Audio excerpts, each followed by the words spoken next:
ये कहानी एक ऐसे फोन की है जो बताएगा कि फ्यूचर में क्या होने वाला है, यानी कि आगे की जिंदगी में उस इंसान के साथ क्या होगा जिसके पास भी ये नई टेक्नोलॉजी का फोन होगा। कहानी की शुरू में हमें एक औरत दिखाई जाती है जो अभी तक एक स्टेशन पर थी। वो अपने फोन को लगातार देख रही थी। जो उसके फोन में उसको मैसेजेस मिल रहे थे वो बिल्कुल वैसे ही करती है और इसी वजह से वो औरत अपनी ट्रेन भी छोड़ देती है। उसको मैसेज आता है कि वो दूसरी ट्रेन में बैठ जाए, पर वो उस ट्रेन में नहीं बैठती और दूसरी ट्रेन बदलने की कोशिश करती है। इसी वजह से वो ट्रेन के नीचे आ जाती है और उसकी मौत हो जाती है, यानी कि उस औरत ने अपने फोन की बात नहीं मानी और उसकी मौत हो गई।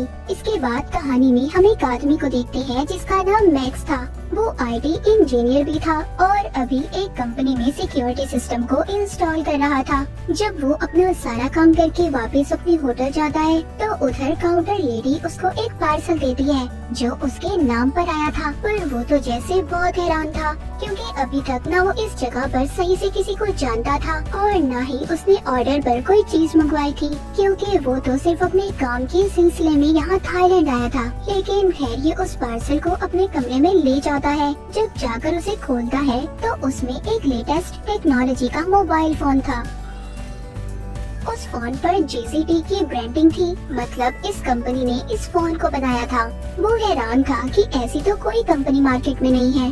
खैर कुछ टाइम के बाद उसी मोबाइल फोन पर मैसेज आता है कि उसे आज रात और इसी होटल में रुक जाना चाहिए क्योंकि कल इस होटल में लोगों को खास किस्म का डिस्काउंट दिया जाएगा। मैक्स को ये आइडिया बहुत अच्छा लगता है क्योंकि एक दिन और रुककर वो थाईलैंड घूमना चाहता था, इसीलिए वो एक और रात के लिए कमरा रहने के लिए ले लेता है और अगली सुबह की फ्लाइट को भी वो कैंसिल कर देता है। जब मैक्स यहाँ पर रुककर घूम रहा था, एंजॉय कर रहा था, तभी वो खबर सुनता है कि जिस प्लेन में वो जाने वाला था वो आज के दिन क्रैश हो चुका था, उसका एक्सीडेंट हो गया था। मैक्स ये खबर सुनकर शुक्र करता है कि वो आज वापस नहीं गया और अपने आप को खुश नसीब भी मानता है। अब दोबारा से उसको फोन पर मैसेज आता है कि अगर तुम अमीर होना चाहते हो तो तुम्हें एक स्टॉक को खरीदना होगा, पर वो इस बात पर ध्यान नहीं देता और उस मैसेज को डिलीट कर देता है। पर जब वो अपने कमरे में था तो वो टीवी पर खबर सुनता है जिस स्टॉक को खरीदने का मैसेज उसके पास आया था उसकी कीमत बढ़ गई थी। वो अब सोचता है कि पहले इस फोन की वजह से मेरी जान बची और स्टॉक वाली बात भी बिल्कुल सच थी। मैक्स ये सोचने लगा था कि शायद ये फोन हमें हमारे कल के बारे में बताता है कि आगे हम लोगों के साथ क्या होने वाला है या फिर आगे हम क्या कर सकते हैं। तभी इसको दोबारा से मैसेज आता है कि उसे दूसरे शहर चले जाना चाहिए। मैक्स भी फोन पर यकीन करने लगा था और दूसरे शहर चला जाता है। वहाँ पर पहुंचकर एयरपोर्ट के बाहर उसको एक टैक्सी ड्राइवर मिलता है जो उसको कम पैसों में उसके होटल ले जाने के लिए तैयार था। वो टैक्सी ड्राइवर जब मैक्स को ले जा रहा था तभी उसकी नजर फोन पर पड़ती है। उसे देखकर काफी हैरान होता है। कहता है तुम्हारे फोन की टेक्नोलॉजी कितनी नई है, मैंने तो ऐसा फोन देखा ही नहीं और न ही कभी ऐसे फोन के बारे में सुना है। वो टैक्सी ड्राइवर मैक्स को अपना कार्ड देता है और बताता है कि वो एक टेली कम्युनिस्ट है जो टेक्नोलॉजी की नई नई चीजें बनाता है। ऐसे ही बातें करते हुए मैक्स अपने होटल पहुंच गया था जहां पर फोन ने इसे आने के लिए कहा था। वहां पर पहुंचते ही उसे दोबारा से मैसेज आता है कि कसिनो में जाकर उसे खेलना चाहिए। मैक्स भी ऐसा ही करता है। मैक्स को कसिनो के खेल का ज्यादा नहीं पता था, इसलिए वो उस मशीन तक जाता है जिसके बारे में इसे फोन पर मैसेज आया था, पर वहाँ पर पहले ही एक आदमी बैठा खेल रहा था। तभी मैक्स को दोबारा मैसेज आता है कि इस मशीन पर जैकपॉट लगने वाला है। वो अब उस आदमी को उस मशीन पर से हटाने के लिए ढेर सारे पैसे देता है जिससे कि वो इस मशीन से हट जाए और ऐसा ही होता है। तभी मैक्स पहले ही कोशिश में बहुत सारे पैसे जीत जाता है। वहीं पर कसिनो की टीम भी उसे कैमरास में देख रही थी। सब हैरान थे कि इस आदमी को कैसे पता चला कि इस मशीन पर जैकपॉट लगने वाला है, क्योंकि उसने उस मशीन से हटाने के लिए पहले आदमी को पैसे भी दिए थे।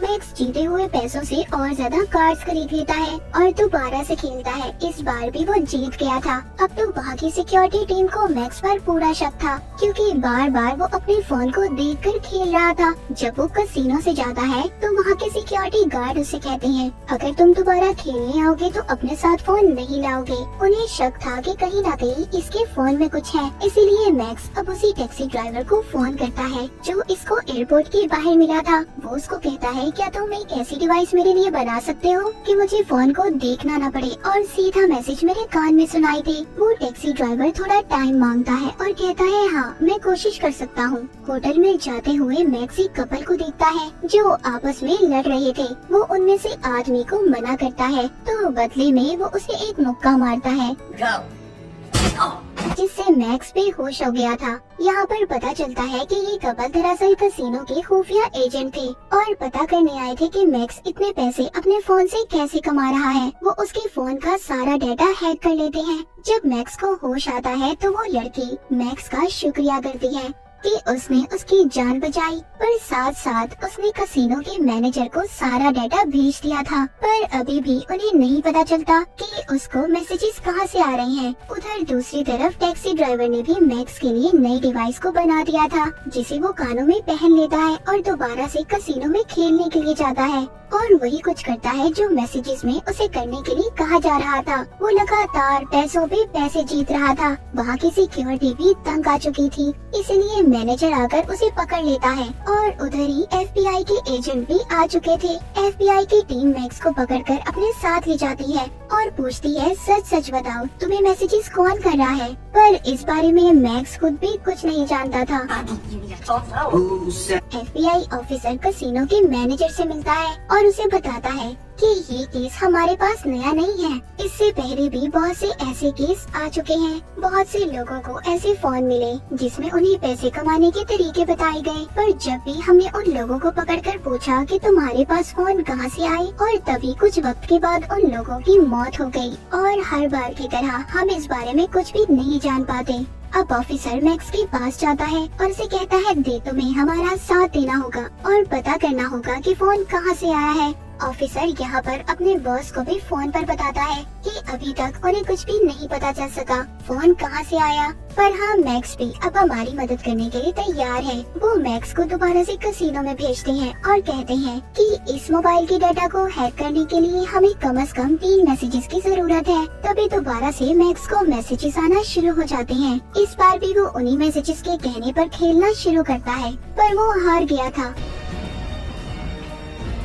को एक मैसेज मिलता है जिसमें लिखा था कि मैं जानता हूँ कोई मेरा डाटा हैक करने की कोशिश कर रहा है। उधर FBI के एजेंट ने मोबाइल के डाटा को हैक कर लिया था। जब उनका बॉस ये सब देखता है तो सबको जाने का कहता है, जैसे वो इन सब चीजों के बारे में पहले ही जानता था। ऑफिसर अपने बॉस को फोन करके बताता है कि इस फोन का जरिया एशलॉन एक सुपर कंप्यूटर है। उसका बॉस तो पहले ही कंप्यूटर के बारे में जानता था, पर वो किसी को कुछ भी नहीं बताता क्योंकि उसके बताने से वो खुद भी फंस सकता था। ऑफिसर बताता है जो कि आर्टिफिशियल इंटेलिजेंस से चलता है, जिसको सिक्योरिटी के लिए बनाया गया था।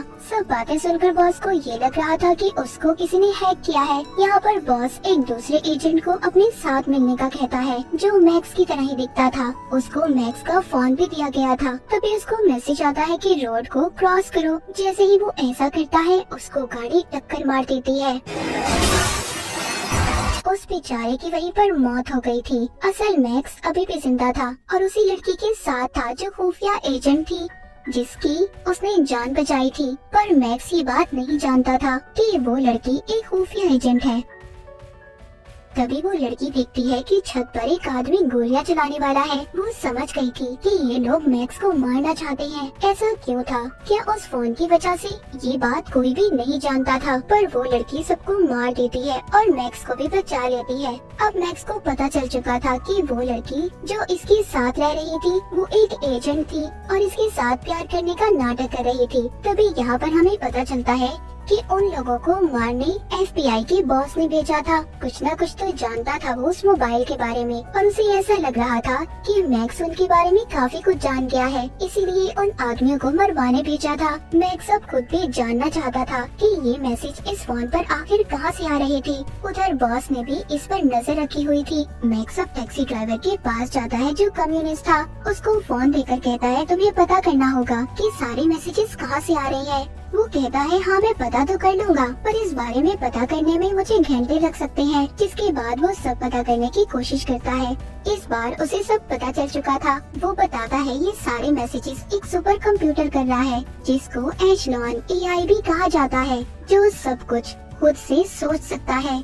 मैक्स को सब कुछ अजीब लग रहा था कि एक कंप्यूटर, वो भी इतना कुछ, कैसे कर सकता है। वो बताता है कि ये कोई आम कंप्यूटर नहीं है, ये हर तरह की मशीन को कंट्रोल में कर सकता है और इसीलिए उसने तुम्हें पहले ही बता दिया था कि तुम उस प्लेन में मत जाओ कि वो क्रैश होने वाला है। वो कहता है कि ये कंप्यूटर इतना स्मार्ट है कि हर तरह की मशीन के बारे में पता कर सकता है। जब वो ये सब बता ही रहा था तभी उधर कुछ आदमी आ जाते हैं जो मैक्स को मारने आए थे।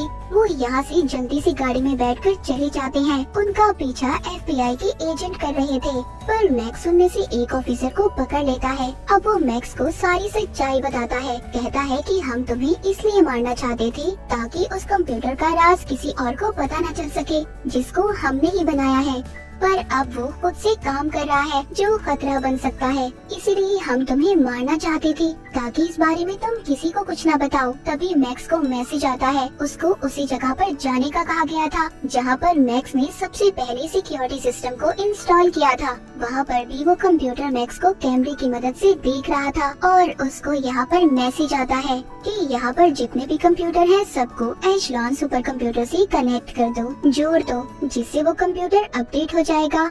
जिसके बाद दुनिया में जितनी भी बनाई गई मशीन है सबके डेटा को कंट्रोल कर सकता है। मैक्स यहाँ पर देखता है कि सभी कंप्यूटर उस एशलॉन मशीन सुपर कंप्यूटर के कंट्रोल में थे। वो रोकने की कोशिश भी करता है पर नहीं कर पाता। हम देखते हैं उधर FBI का ऑफिसर अपने बॉस को बता रहा था हमें इस एशलॉन मशीन को यही खत्म करना होगा, वरना ये सारी दुनिया के साथ साथ इंसानों को भी कंट्रोल करने लगेगी। उधर ही मैक्स सभी कंप्यूटर के सामने बैठा कह रहा था इस मशीन को बनाने का मकसद ये था कि लोगों को साइबर सिक्योरिटी दे, जैसे टेक्नोलॉजी की दुनिया में गलत काम होते हैं उससे रोक सके, न कि इंसानों को कंट्रोल करे। ये सुनते ही वो मशीन अपने सारे कामों को वहाँ के सभी कंप्यूटर के सामने लाने लगी जो आज तक उसने किए थे, और इसी तरह जल्दी जल्दी सारा डाटा खत्म हो जाता है। वो मशीन खुद से ही शट डाउन बंद हो जाती है क्योंकि कंप्यूटर भी समझ चुका था कि वो लोगों के लिए खतरा बनता जा रहा है, इसीलिए वो खुद से ही बंद हो गया था। तभी इधर FBI की टीम आकर मैक्स को गिरफ्तार कर लेती है,